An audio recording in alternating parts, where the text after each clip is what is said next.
बैरबखुन्दआव जयनिं जानायनि दोहौ।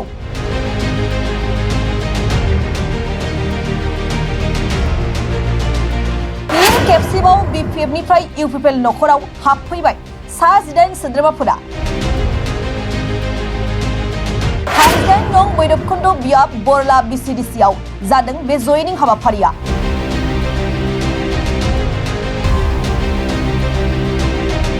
बिटिआरनि बिसायख'थिनि समा साखाथियाव सौफैनाय लोगो लोगोनो राजखान्थियारि हान्जाफोरनि बायदि मेल खुंनायजों लोगोसे हान्जायाव गोदानै सोद्रोमा थिसननाय हाबाफारियाबो दिनैनि सानाव बोहैनाय दै बायदि जागासिनो दं।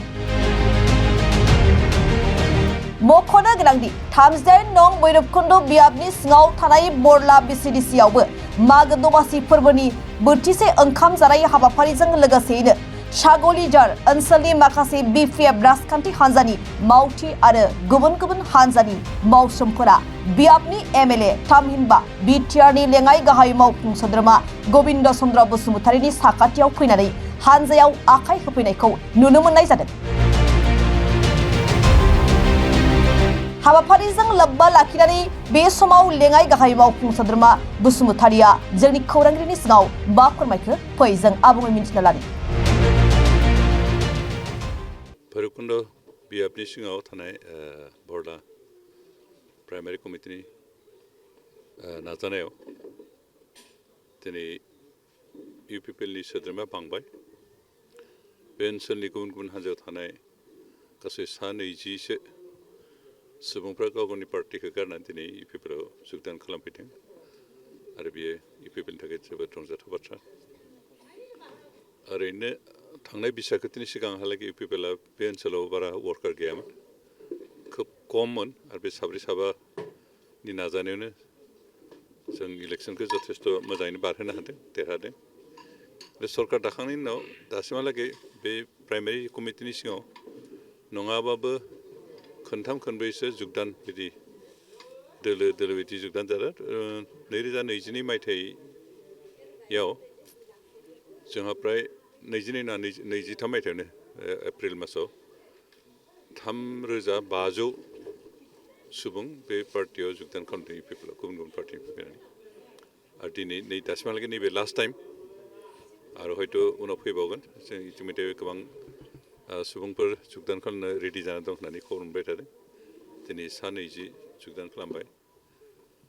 जों बिथांमोना बांसिनानो नांगोल पार्टियाव दंमोन BPF-आव आरो BPF-आ जिहेतु थांनाय नैबे बोसोरब्रैयाव सरकारनिफ्राय गोजान थानायखाय आरो थांनाय समफ्राव 17 बोसोरावबो नैबे ओनसोलखौ जौगाखांनो थाखाय जेबो खामानि मावनो हायिखौ नुनानै बिथांमोना एसे बे पार्टिखौ BPF पार्टिखौ एसे बाजानाय बायदि मोननानै गावनि पुराना पार्टिखौ गारनानै दिनै UPPL-आव फैदों। बे जोंनि थाखाय जोबोद रंजाथाव। जों बिथांमोनखौ बरायनानै लाबाय जायफ्रा फैदों आरो जों पार्टि वार्कारसै दिनै बिथांमोनखौ जों UPPL-नि पार्टिनि सोद्रोमा हिसाबै लोगोसे खामानि मावनो थाखाय खावलायदों। जोंहा नैबे ओनसोलाव गोबां जेंना दाबो दंबावो। थांनाय बोसोरबो जों गोबां खामानि मावबाय आरो मावबोनो गोनां दं। बेनिखायनो जों बिथांमोना सहज खालामबा आरो गोबांसिन खामानि मावनो हागोन। बेनिखायनो दिनै जायफोर जगदान खालामबाय बिथांमोनखौ बरायनायजों लोगोसे खावलायदों जे फैगौ समफ्राव जाहाथे बे ओनसोलनि जेंनाफोरखौ बोस्रांनो थाखाय जाहाथे सहज खालामो सरकारजों आरो पार्टिजों सहज खालामो। पार्टिनि जा दैदेनगिरिफ्रा जिबायदि इन्सट्राक्सन होयो, जिबायदि डाइरेक्सन होयो, बे मथे जाहाथे बिथांमोना खामानि मावो बेखौनो खावलायदों। जों गावनि ओनसोलनि थाखाय खामानिखौ मावनांगोन।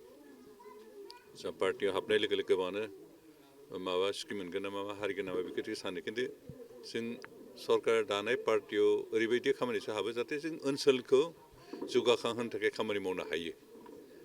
स्किम मोननो थाखाय बा सुबिदा मोननो थाखाय नङा, सुबिदा होनो थाखाय रायजोफोरनो बेबायदि गोसोजोंसो जों पार्टियाव हाबोबासो खामानि मावनो हायो। बेनिखायनो आं खावलायनाय दं जोंहा बिथांमोना नैबे ओनसोलनि बेकवार्ड ओनसोल जोंहा बेयाव लामा गैया, दै लोंनायनि बेबस्था गैया, हस्पिटाल बायदिसिना गैया। गोबां समावनो जा बेमार आजार जाबा हस्पिटालाव लांनो थाखाय गारि सालायजानाय बेबायदि लामायानो गैयामोन। दा एसे एनै जाबाय, अन्तत' गारि सालायजानाय जाफ्रामजोब्बाय फ्राय लामायानो। बेनिखायनो आरो जिखिनि दंबावो बेखौ मावनायावनो बे ओनसोलखौ जौगाखांनो थाखाय जाहाथे बिथांमोना सम होनो हायो बेनिखायनो खावलायदों।